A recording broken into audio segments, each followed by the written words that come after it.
What's going on, Falcon fan? This work undo coming back at you with another video. What's going on, EQ? What's going on, man? Long time no see. I haven't been on here since last Wednesday, but I'm really excited to talk about the Atlanta Falcons today. We're going to definitely talk about the signing of Kevin King, what that means for Atlanta Falcons and their cornerback depth. And then we're also going to take a deeper look into the NFC South, based off what Raheem Morris speech he gave to the team, talk about they need to run through the South. We're going to talk about NFC South, and of course, right now showing that Atlanta Falcons is favored to win the South, but you know, don't matter what people says and anything like that. Pretty much what he said is going to matter what those guys in those seats do when they get on that field. So that's what it really boils down to. So we're going to talk about that. Then at the end, we'll just cover the draft again because we know the draft is about 15 days away, and I'm excited to talk about that as well. So, guys, with that being said, if you have not already, go ahead and please subscribe to the channel. Please hit that notification bell so you know when I drop another video. Please hit the like button. So I know hit the like button. So I know you guys like to hear what I talk about. Then please share my video throughout the YouTube universe so more people can come in here and talk about. That's right. These Atlanta Falcons. EQ said, did Odell sign? Odell still has not signed with the team yet. Last word I heard that he was thinking about signing with the Miami Dolphins. But more than likely, a lot of these veteran guys that's still out on the market right now, they're probably going to wait to after the draft to get signed. That way they don't have to go to, through the OTAs and things like that. They work out of their own, get in shape. And then, they decide they pick the teams they want to pick after the draft, the draft shakeouts and things like that. So that's pretty much what I think is going to end up happening with a lot of these guys. There's still some solid free agents out there. So the Falcons do need to add, free agents. They definitely can do that. Of course, they will have to make some salary cap adjustments to bring in some more veterans, but they still have the opportunity to do that as well. All right, so guys, first thing we're going to talk about today, we had some more Atlanta Falcons news today, and the Atlanta Falcons signed Kelvin King, cornerback, former cornerback from the Green Bay Packers. Interesting thing about Kevin King, he has not played in the NFL since the 2021 season. He took an injury, did not play at all in 2022. When he was trying to come back in 2023, actually got hurt again while he's trying to get in shape. So he has not been on the field since 2021. But there is familiarity with the coaching staff, and that's with our defensive coordinator Jimmy Lake, who played under him when he was at the University of Washington, and um, Jerry Gray as well when he was with the Green Bay Packers. So it is familiarity with Kevin King. They know what they're getting out of him. They know what kind of player he is. He's only 28-year-old. Um, he got 7 interceptions, about 30 pass defense in his career. He was a second round pick, drafted back in the early draft. So um, another veteran guy they brought in. Of course, we brought in Antonio last week. Now we bring in Kevin this week. Both of these guys are depth pieces, guys. And when I'm starting to look at how the Atlanta Falcons are starting to shape this cornerback room, um, I think you're starting to see that they kind of like the pieces that they already have in place. Guys like a Clark Phillips, like a Mike Hughes, like a D. Alford. Of course, AJ Terrell is here as well. You add that piece in, like I do believe we still got Brooks here as well. So you add all these older guys in there, to put some veteran presence in that room and to compete. Like I said, I believe that they're going to have at least 9 cornerbacks, 8 or 9 cornerbacks going to training camp anyway. So just adding the depth pieces, we don't know who's going to make the team. This still doesn't alleviate the Falcons for drafting the cornerback. Um, I think they probably will draft a cornerback somewhere in this draft. Could even draft a cornerback in number 8. We're not 100% sure. How these guys, are placed on their board, their draft board. So, but bringing in Kevin King, a guy that is familiar with the coaching staff, a guy that they know what he's capable of. He played at some of his highest level with these coaches. So bringing him in, haven't been in the league for a couple of years. Only thing you can say about that, maybe he's fresh, right? But it's to me, it's still a depth piece. It's not where he's going to be, falling into that cornerback two spot. Him or Antonio. Like I said, I think this is going to be a competition, and I still believe that Atlanta Falcons definitely gonna gonna continue to look in the draft and bring in cornerback depth there as well. Um, so guys, let me know what you think about the signing of um, Kevin King, guy that has familiarity with this team. So yes, he's healthy right now. Ikri asks, is he healthy? Yes, he's healthy. He's good to go now. He's with the team. He should be, participating in the offseason program to get back up to speed. So we'll just see. It's to me, him, a guy like Eddie Goldman, both of those guys coming in, haven't played in a couple of years. If they work out, which is be good for Atlanta Falcons because you got veterans coming in, adding depth to those positions. That's what you need. Cornerback, is a need for the Atlanta Falcons. So definitely, if he pans out, it'll be a good thing for us. So I like this signing because it doesn't hurt anything bringing in another guy that could potentially be good for this Atlanta Falcon team. So and it doesn't stop them from adding to that spot anywhere, even more guys in free agency or in the draft. So um, good signing. You want to add depth. That's how you know be able to have sustainability with your staff, with your team, because when guys go down, when guys do go down, you want to have the guys you be able to plug and play, guys you can trust. Like I said, he's familiar with this coaching staff, so it's somebody that definitely they probably trust to come in if he can stay healthy, if he can get back to his form. His best season was in 2019. That's when he had 5 interceptions.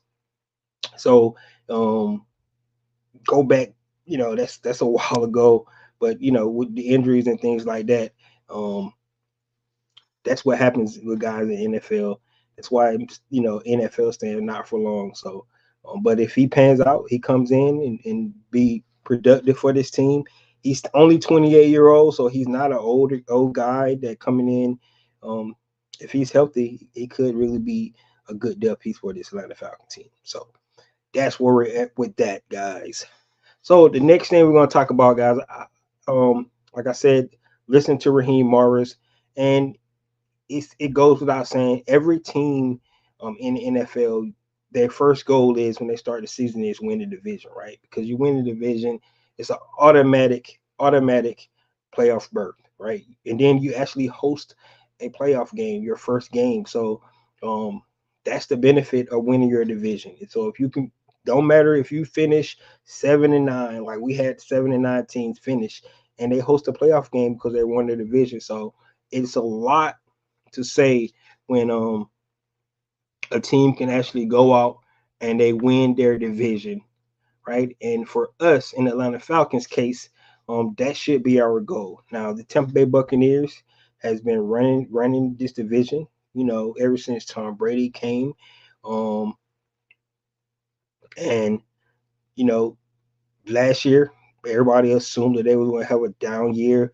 This division was up for grabs between probably 3 teams: the New Orleans Saints, us, and the Tampa Bay Buccaneers. And Tampa Bay was able to outlast you know the other 2 teams that I just mentioned.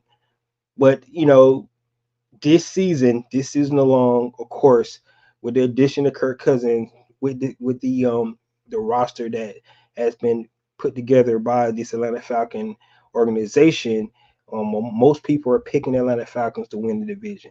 So um, that goes already with the target on your back in the division, right? Because Tampa Bay probably wasn't picked to win division. And they said, okay, we're just gonna sit back, we're gonna let everybody talk, and then we're gonna show what we got, right? That's what it really boils down to. Um, and Kirk Cousins come in, a lot of pressure on him coming off of Achilles, with this dynamic offense that's already here put in place. It's gonna be a lot for him to live up to that, you know, winning the NFC South. So it's a lot of pressure on him. It's a lot of self pressure on, Coach Raheem Morris coming in, taking over Arthur Smith, where the owner felt like the team underachieved last season. Now he got him a veteran quarterback. So, it's not going to be a lot of room for excuses when it comes to this season for the Atlanta Falcons. So winning NFC South should be something that the Atlanta Falcons should be striving for. It should be something that us as fans should be expecting from this team. And I think it's really, really doable to do. But what we're gonna do, I'm gonna talk about each team, what they kind of need and what they actually did so far this offseason and how that kind of stacks us up with the Atlanta Falcons, right? So first we're gonna start with the guys who actually won the division, and that's the Tampa Bay Buccaneers. Of course, they went out and signed um, Baker Mayfield back. They signed Mike Evans, right? They lost Devin.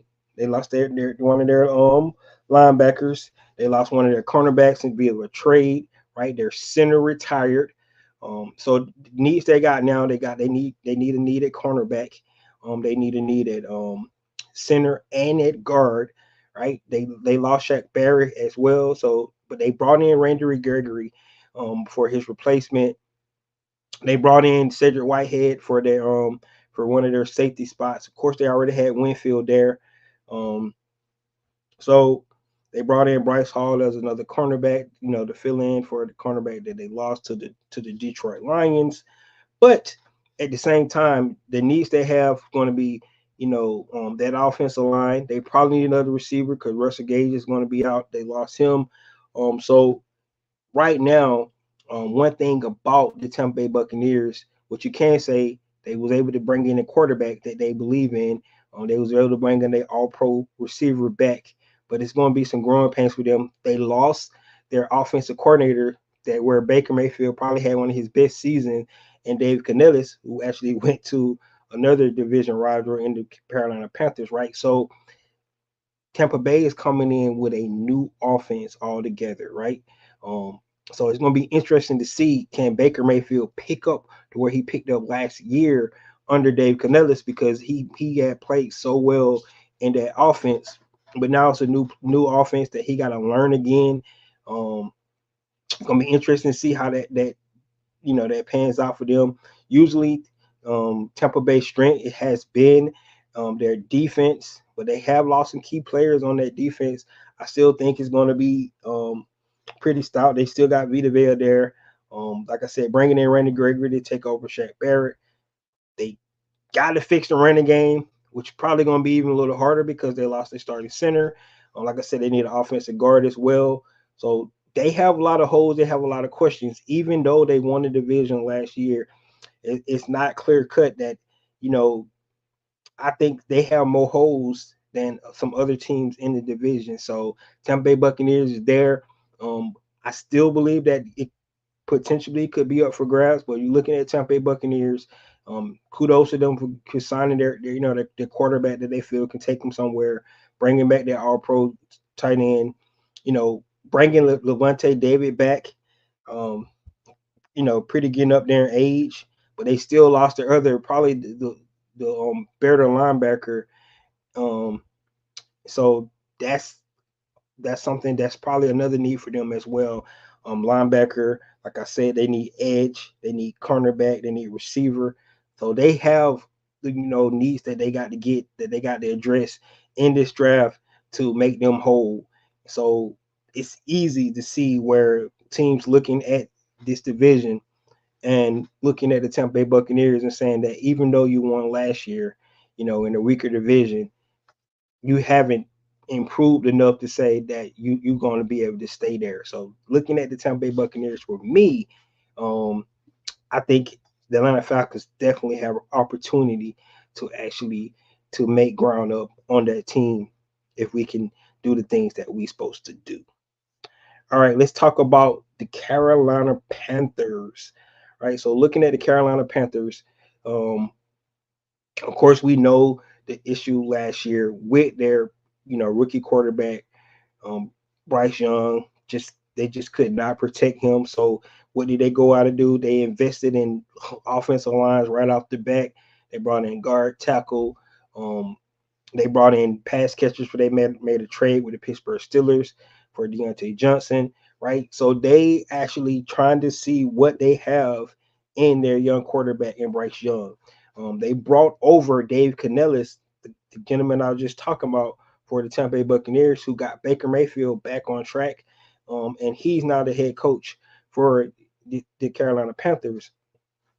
One thing about a team like Carolina, a team that nobody expects to do anything, they probably the scary team in the division because they have nothing to lose, right? They're gonna come out and they're gonna try to play spoiler every game that they play. That's what they're gonna do.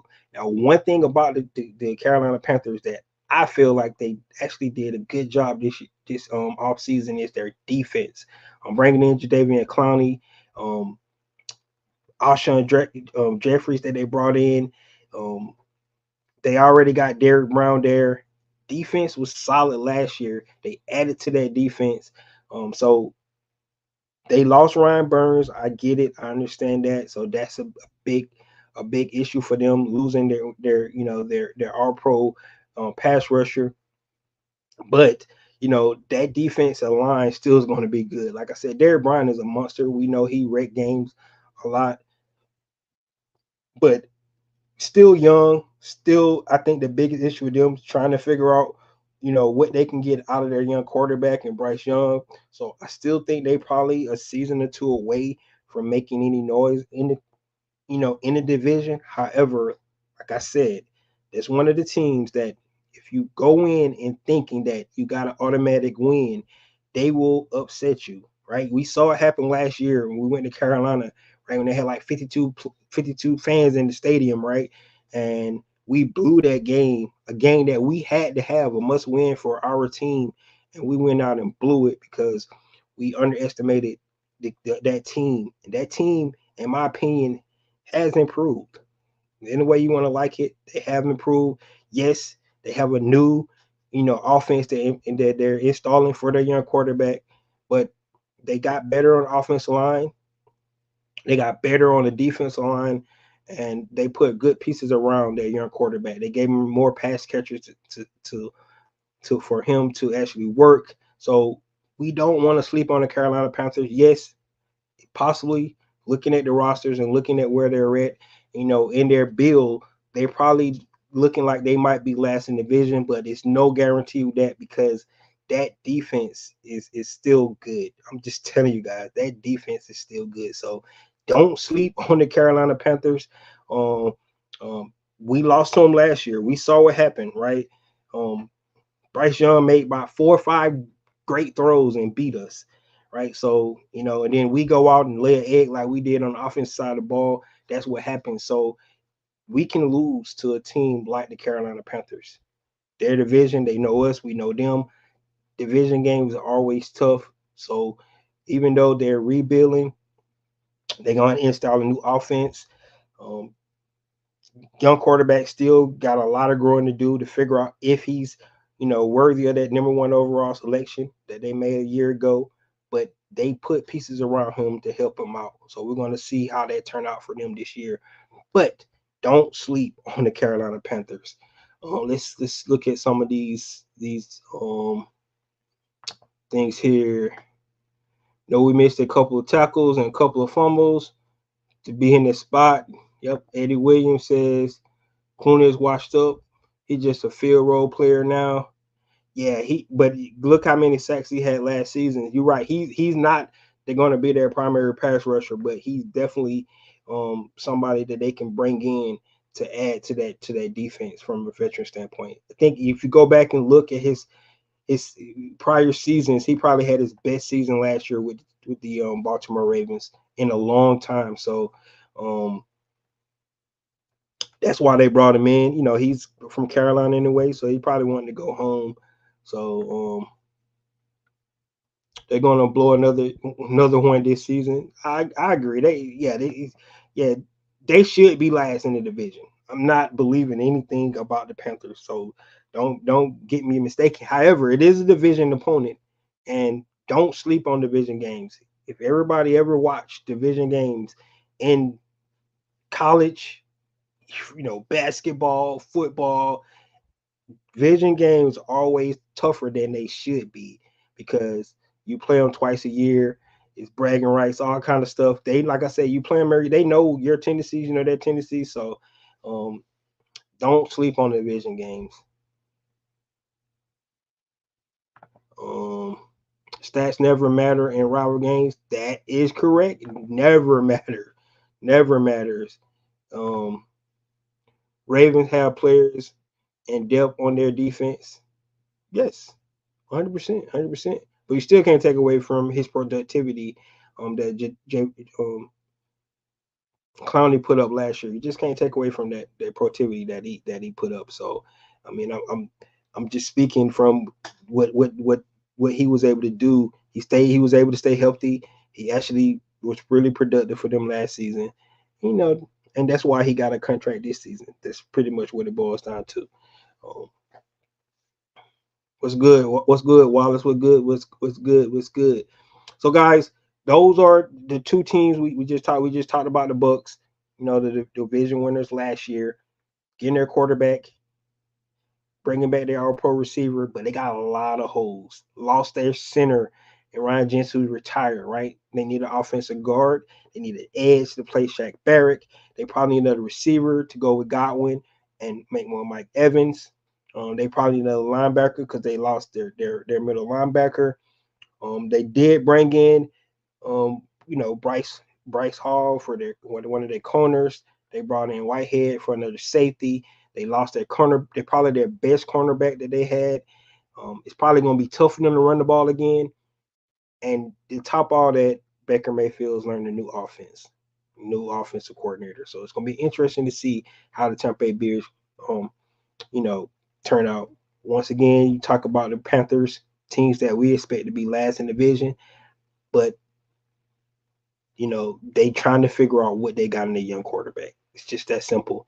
You get him some offensive linemen, you get him some pass catchers, and you try to figure out if he can actually play.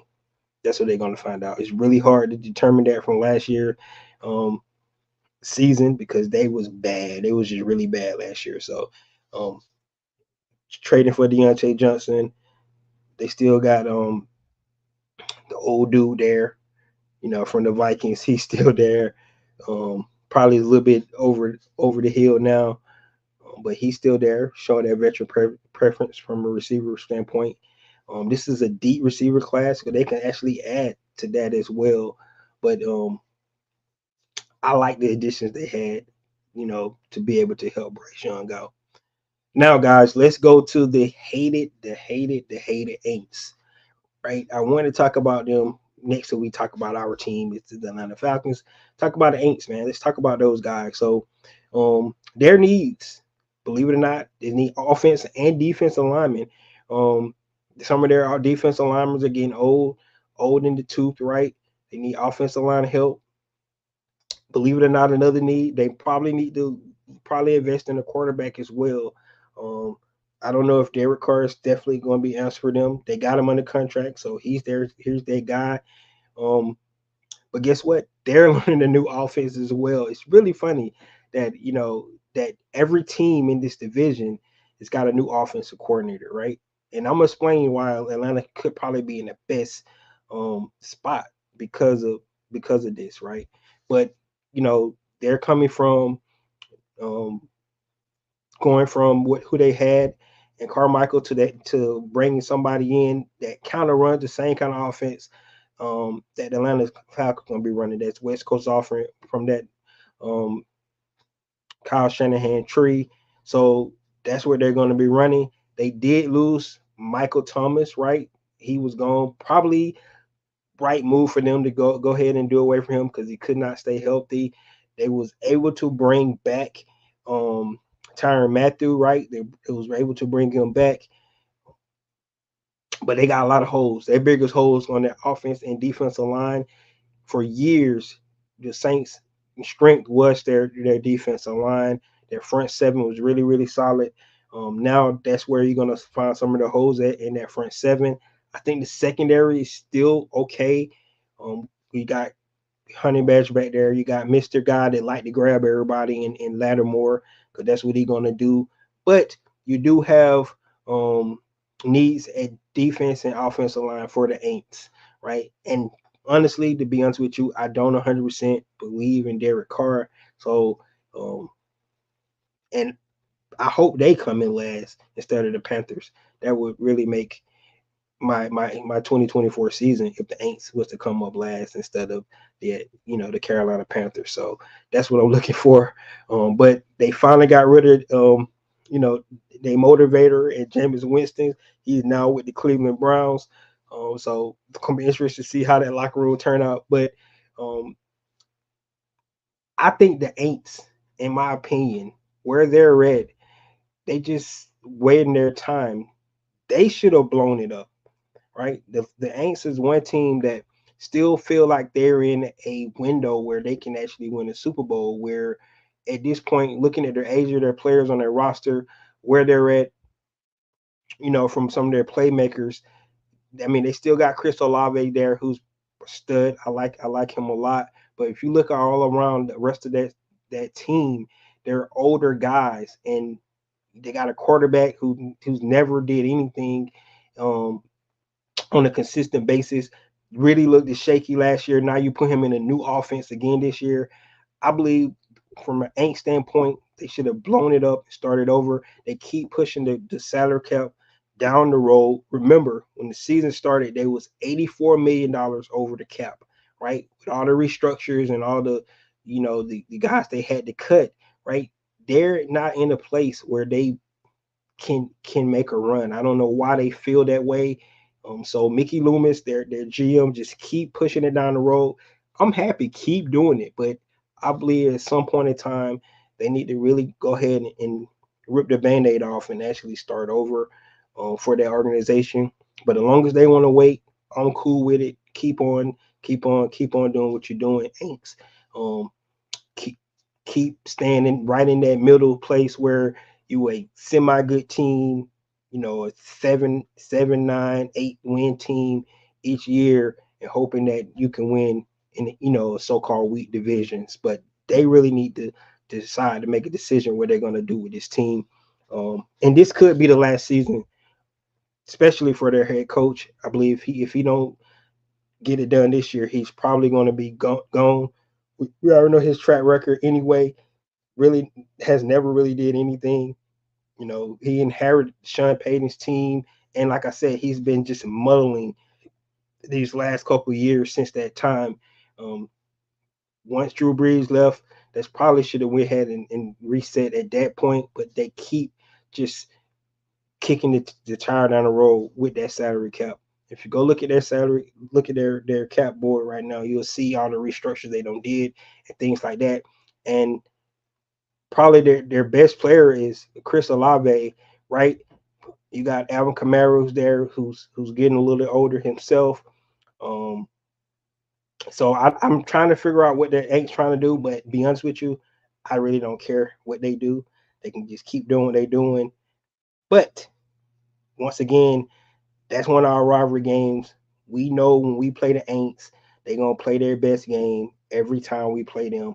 So we got to be able to bring our A game. This year, we beat them one game, and then they beat us the next game. So we got to be able to do our thing and be able to sweep the Aints this year. That would definitely make my 2024. Um, Eddie said, "Who that? Yeah." He said because they're experienced, they ain't got no experience. I mean, like I said, they just old. They just old, man. They at some point in time is going to wear down. They just keep mulling around, and I don't understand why they won't just blow it up. But honestly, keep doing what you're doing, Aints. I don't care, right? All right, guy. Which bring us to the team that most people says who's the favorite to win the NFC South this year, which is our Atlanta Falcons, right? All right. So looking at this roster, before we get into bringing in the quarterback, you look at the pieces that was already in place, right? We got 3 top 10 picks on the offense side of the ball. You got Kyle Pitts, you got Drake London, you got Bijan Robinson, right? Um, Remember the triplets? Not saying that the triplets, right? But if you remember that, that's what you got. People thinking about Kyle Pitts. Remember his first season, he had over 1,000 yards. Was a Pro Bowler, right? That's the last time he had a competent quarterback throwing him the ball. Let's just put it out, right? So the last two seasons, last year, the season before he was hurt, right? Got hurt in the middle of the season.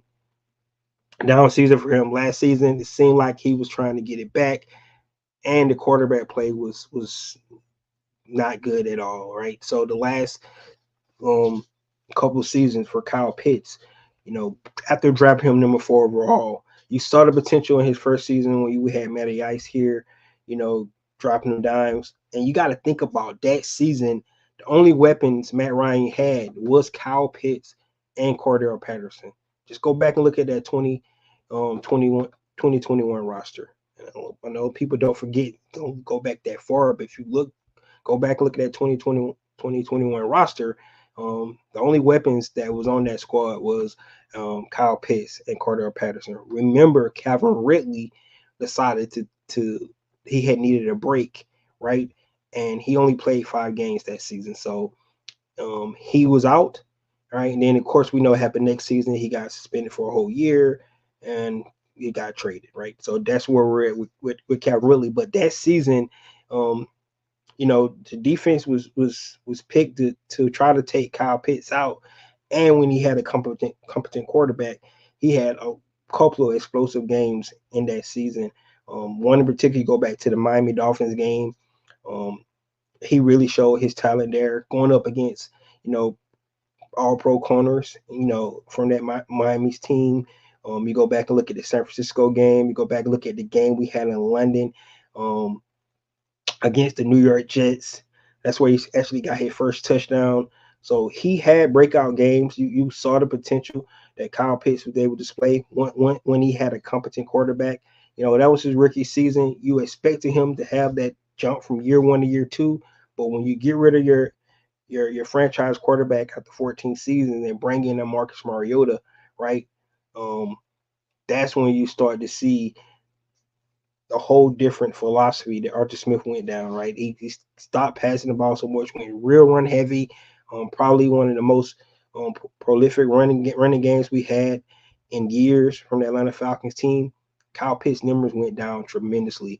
The deep ball accuracy, you go look at how many, inaccurate throws he had downfield from Marcus Mariota. And then you go back to 2023 when he came back from injury. It's pretty much the same, right? They could not connect. Quarterback could not connect with Kyle Pitts down the field, so on and so forth. So hopefully this year we'll be able to see Kyle Pitts' potential. The unfortunate thing is he's going into his 4th season. The Atlanta Falcons have to make a decision by May 2nd to pick up his 5th-year option. So that's really going to be telltale to figure out what the direction that I'm pretty sure they're going to pick it up, his 5th-year option. But Kyle Pitts need to make sure he had one of those breakout seasons. I anticipate him to. One thing we know about Kirk Cousins is that he can throw that ball, right? So I anticipate Kyle Pitts to have a turnaround season. I think he's 1 year removed from the injury. Well, really 2 years removed now. So I think he's going to have, get back to form and do the things he's supposed to do. All right. You see a guy like Drake London, who almost had, 900 to 1,000 yards last season with the poorest quarterback play that you can have. Offensive play calls. I mean, Drake London went some games where he only had 1 or 2 receptions in the game, but he still had almost 900 yards receiving, right? That tells you the potential that he has, what kind of receiver he can be. I definitely believe he can be that number 1 guy. And once again, like I said, Kirk Cousins is going to be able to get him the ball. Now you go to our backfield, and people always try to forget about Tyler Algier, but we do have to remember that Tyler Algier did rush for 1,000 yards prior to last season. So that 2022 season, Tyler Algier, rookie, ran for 1,000 yards. Then you add a Bijan Robinson to that backfield, right? And now you see how dynamic that backfield can be as well. So looking at the offensive, weapons that Atlanta Falcons have, bringing back the entire offensive line that's intact. You know, pretty much for the last 2 seasons. We did add rookie Matthew Bergeron last year, but for the other four guys, they've been there for like the last. So this be the third seasons for at least four of those guys going into the season together. We kept our offensive lineman coach, um, and Dwayne Ledford, right? I think this might could be the Atlanta Falcons' best, offensive line performance because of the continuity they don't be able to put together over the years. So that offense in itself should be a whole lot better. You bring in, speedy guys like a Darnell Mooney, a Rondell Moore, and a Ray McLeod, right? You bring those guys in. Um, you add those to the receiver room with the other weapons I just talked about. I think this offense can really be explosive.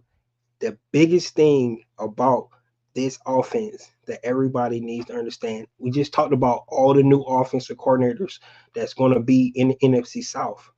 Yes, the Atlanta Falcons have a new offensive coordinator, but the biggest thing that we do need to understand that this offense, Kirk Cousins is very familiar with, right? This is the offense Kirk Cousins has been in his entire 12 seasons in the NFL, right? This former offense. It started with Kyle Shanahan. He went up to Minnesota. It's the Kyle Shanahan, Sean McVay tree. It's that West Coast offense that comes from his daddy, Mike Shanahan, right? That's the offense that's coming from, that West Coast offense, that zone running scheme, which they do run a little power as well, right? Because you're gonna have to mix it up. So it's a lot of zone, but you do run power in that offense. But being able to utilize the bootleg, which we don't know how efficient he's going to be right off the bat with that because of his injury he just had. But one thing we do know about Kirk Cousins, he one of the most proficient, most accurate quarterbacks in NFL history. That's without a doubt. The number says it. He has not produced in big time games, playoffs. I understand that, but hopefully put him on the right work, right staff, right personnel. Maybe he can change those things. That's what we're hoping, right? Third time the charm. He going to his third team. 6 seasons with the Commanders, 6 seasons with the Vikings. Let's see how many seasons he can produce here, right? Hopefully, this is the Swan Song will be his best seasons he had with the Atlanta Falcons. The pieces are there for him to be successful on offense, coming into a familiar system that he's able to run that should hit the ground running right away. Unlike the other teams, other quarterbacks on other teams, because this is a new system they got to learn, right? Um, Kirk Cousins should have a leg up, even though he's learning his new teammates and things like that. I still think he should have a leg up on some of these guys because of that. Um, the biggest thing that Atlanta Falcons need to address is health, right? We need to make sure Grady Jarrett is come back. He's 100%. Troy Anderson come back. He's 100%, right? We need to add depth because I think that would hurt us the most last season when some of those guys went down. Atlanta Falcons was really, really it showed where some of the injuries hurt us. So the Atlanta Falcons need to boost them more to the defensive line. Bringing Eddie Goldman back, Contavious Street is a good start there from the defensive line front. We need to address the pass rush. We don't really have to say anything about that. We understand that, right? We need to be able to add more to that defensive back room. We just talked about adding Kevin Coleman and Antonio in last week. But we still need to figure out who's going to be that cornerback too, beside AJ Terrell, right? Do we need to address safety? I don't know. Do they believe in DeMarco Hellams, who's a 7th-round pick last year, but who started to fill in for Richard Grant as a starter of safety? That could be the thing. But if you're looking throughout the NFC South, you're looking at each roster from start to bottom, from the Tampa Bay Buccaneers to the Carolina Panthers to the New Orleans Saints to this Atlanta Falcons team. Atlanta has the best roster. Has the best roster. There's no doubt about it. Now they have to deliver. They have the best roster. If you want to go top to bottom, you can just look at it. I think the Atlanta Falcons have the best quarterback, right? I think we have the best offensive line. Um, I think we have the best receiving core. If you add in Kyle Pitts and to that as well. Um, so from an offensive standpoint, Atlanta Falcons should be able to score more than 19 to 20 points a game, right? That's what's their Achilles heel. Over the last 2 seasons, if Atlanta averaged 23 points a game, we would have been in the playoffs both seasons. Their defense hold teams to about 20, 19 to 20 points a game in 2022 and in 2023. So if the Atlanta Falcons could have averaged about 20, 22 to 23 points a game in the last 2 seasons, the Atlanta Falcons would be playoff team. It's just that simple. So looking at it from an offensive standpoint, Atlanta Falcons need to take advantage of it. The weapons, the young weapons you got, you invested heavily in the draft. You got young talent, guys that can grow together. Like I said, like a Emmett, like a Michael Irvin, right? They can grow with those young guys and come up and start to build some consistency. That's what you're looking for. Um, yes, we got a little older quarterback here. That's why I said they need to come up with a succession plan in place. But Kirk Cousins is still young. I think he's still a solid quarterback that can give you a good 2 more years at least, right? So this is the window for the Atlanta Falcons. It's huge for Raheem Morris to come out, and I like the message he said. We got to run through the NFC South. It's no sugarcoating it. It's no hiding it. It's 100%.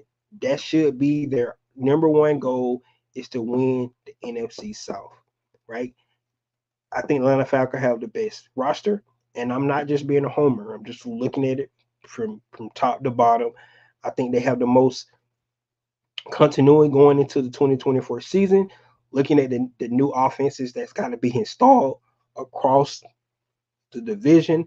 Um, I like our coaching staff. Now, I really like what Todd Bowles is able to do with with the Tampa Bay Buccaneers. I think he's a solid coach, but I'm going to go with Raheem Morris on this as well. I know he's just getting back into the mix of thing, but I think he's going to deliver this time. I think the time, experience he had with Tampa, the time he spent learning from all these other successful coaches, I think Raheem Morris should hit the ground running. The front office put the roster together for him to deliver. And to his point, it's really not up to the pieces there. It's up to the players to go out and do the damn thing, right? Right. The pressure's on Kirk Cousins. There's no ifs, ands, or buts about it. He knows it. Um, he knows what the deal is, right? Raheem already knows. That's why they went and got Kirk Cousins. Let's not make it a secret, right? They could have went out. They could have went out and traded for Justin Fields, bring in a guy that won 10 games, over 3 seasons, and roll the dice with a younger guy. But they went and got somebody that was seasoned, that they knew what they was going to get from it. That's really, really accurate, good processor, has not thrown more than 14 interceptions in his entire season, in his entire career. So does not turn the ball over, take care of the ball. That's what we need, right? Desmond Ritter had 21 turnovers last year. 21. 21 turnovers, right? We cannot win like that. You got to get better quarterback play. Kirk Cousins is going to be able to do that. It's not going to be perfect. No quarterback is, right? It's not. So we don't expect him to come out and not make mistakes. That's going to happen. Every quarterback does that. But sometimes the defense just gets you, man. You make a bonehead mistake. You make a bonehead throw. It happens. But, you know, the consistency, what you want to be able to see, somebody that's, rarely puts the ball in harm's way. That's what we like to see, right? So I believe that this is the Falcons' division to lose. Now, the roster is still incomplete, and I still believe that way, right? I think it's going to even get better because the moves they make, in this draft and the remaining moves they can possibly make, during the offseason via free agency, um, the roster he was going to get even better. So, um, stay tuned, see what else they was able to do for NFC South. But in my opinion, the Atlanta Falcons, this is their division to lose. So I'm gonna agree with the experts on this, the guys that do all the bets and things like this. We haven't seen the schedule yet, so not getting win loss predictions and things like that. But Falcons gonna have the third place schedule, right? Because they came in third, so they're gonna have opportunity to do the damn thing, and they just gotta produce. Michael said, especially with the deep passes, 100% the deep passes was a big issue. If we can connect with deep passes this season, man, that'll be music to my ears. Um, Especially with some of our weapons we got. I just want to see Kyle Pitts catch, consistently catch deep passes. He caught a couple last year, but we want to see him because when you get, top of a player and you wide open, you want to be able to have opportunity to catch the rock. And it was just too many times where that was the case for a lot of our players, and the ball was not delivered to them. So that's weird. That's what I'm saying. So guys, that's how I feel about NFC South. We just went real quick, each team where they're at, or how I feel where they're at, right? If anybody disagree with me, please put it in the chat. Please put it in comments later, and we can talk about it. I definitely want to hear your thoughts on that. The last thing we'll talk about today is the draft. Like I said, the draft is right around the corner. April 25th, Thursday. We're definitely going to see what the Atlanta Falcons decide to do. A lot of people always looking at the first pick and be like, that's the draft, right? It's don't get me wrong, the first pick is always huge, right? Because you're supposed to be the ideal of drafting a guy in the first round, right? You think you're drafting a guy that could be an all pro, it could be a future Hall of Famer. That's the whole reason you're drafting this guy in the first round. So it is a big pick. I don't want to take away from that. But the draft in itself, that's what you want to be able to look at. See how the Atlanta Falcons address this draft. The draft kind of lets us know where the Atlanta Falcons think about their roster, right? The moves they make in this draft kind of give us an idea of what the Atlanta Falcons think about the guys that's already on the team, um, what they think about the roster, and maybe where they might decide to add more from a veteran standpoint via free agency or something like that. So the draft is really going to be important this year. I still believe they're going to take probably the first defensive player off the board. Now that's chalk, right? Because that's what everybody's saying. But I believe this time it's going to hold true. I still wouldn't be it still wouldn't be crazy if one of those um three receivers is still on the board and Atlanta Falcons, go best player available, because I still believe if one of those guys is still on the board, they're probably the best player available there. And that's where they could go. But I believe this time Atlanta Falcons is going to stay with the chalk, and I believe they're going to take the first defensive player off the board. Now it could be, where the Chargers or somebody like the Giants or take the first defensive player, but I really believe that it's going to go three quarterbacks, receiver. Um, you might get somebody trade up for another quarterback, maybe. I think Joe Alt maybe probably go up before eight as well. I think at least two receivers going to go, maybe even three receivers. But I believe that Atlanta Falcons, if they stay at 8, definitely probably take the first defensive player off the board. Now, because it's going to be so much talent, right? So much talent at that spot, teams might be willing to move up and trade up to number 8 with Atlanta, right? Could be for a quarterback, could be trying to jump in front of the Chicago Bears for one of those receivers that still might be on the board.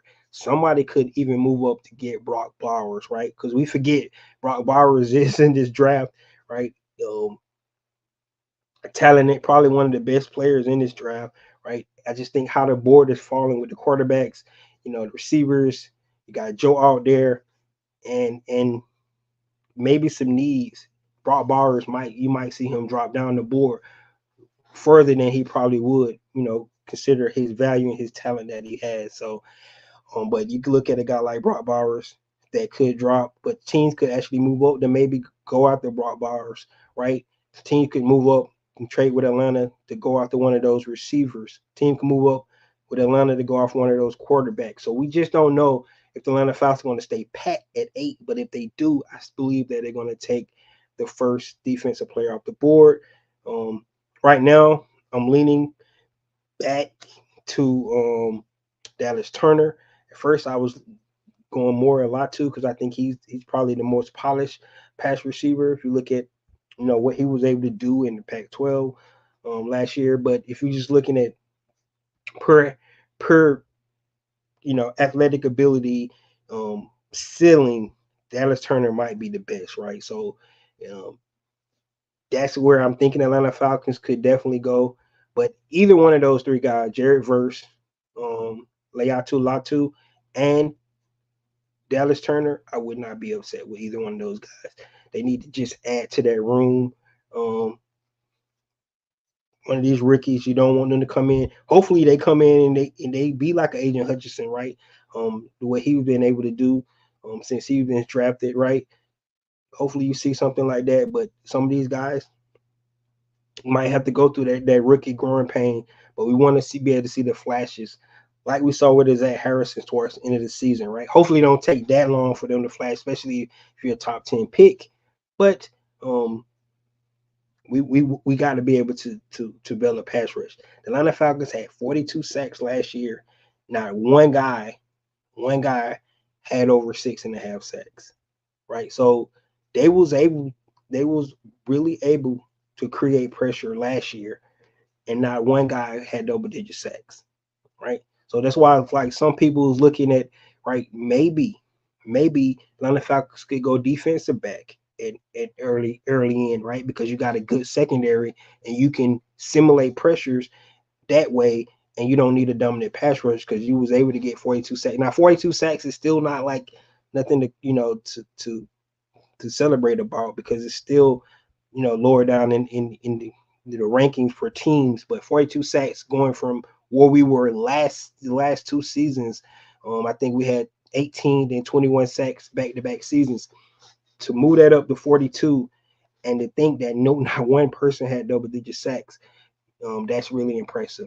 Now, 2 of those guys are not on the roster anymore, Calais Campbell, Bud Dupree. Do they decide to bring any of those guys back? We don't know. We just have to wait to see with that.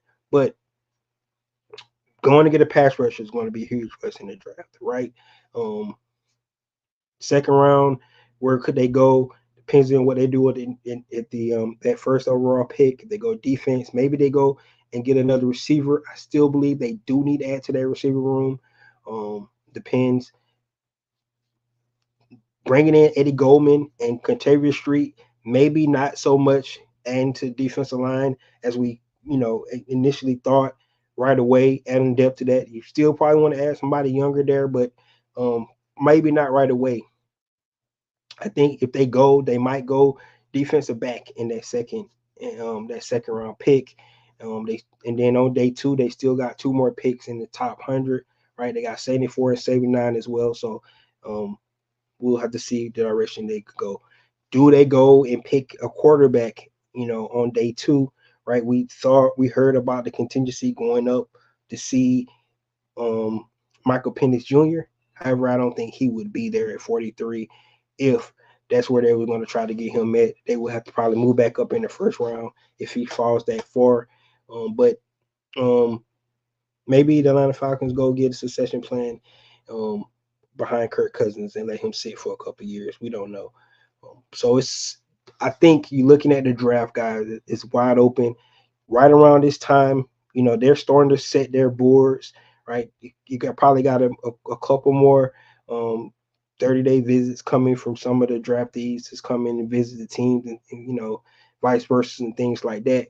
But they're really getting close to setting their board where they're gonna pick it, and based off how the board falls, um, that's who they're gonna pull off, right? That's what they're looking for. Pretty much sure that they almost probably got their number one guy that on the board, or who they going to pick if he's there. So um, I wish we could definitely know who that is, and we could be a fly on the wall and say who's going to be. That would be exciting, but we don't know who it's going to be. So that's what it is. So guys, that's all I have today. Um, Let me know what you think about the addition of Kevin King. Let me know what you think about NFC South. Do you feel like I do that it's the Atlanta Falcons division to lose? And any draft thoughts that you have for for this team before we get into it. We still about 2.5 weeks away, so we got time, to still draft talk. It's getting old right now. We're just ready for it to get down to business and see who these guys take and see how they can fill out the rest of this roster. But still got ways to go. We just have to see what they decide to do. So let me know what you think about the draft as well. That's all I have. This is your boy, Ricondo, coming back at you with another video. Peace.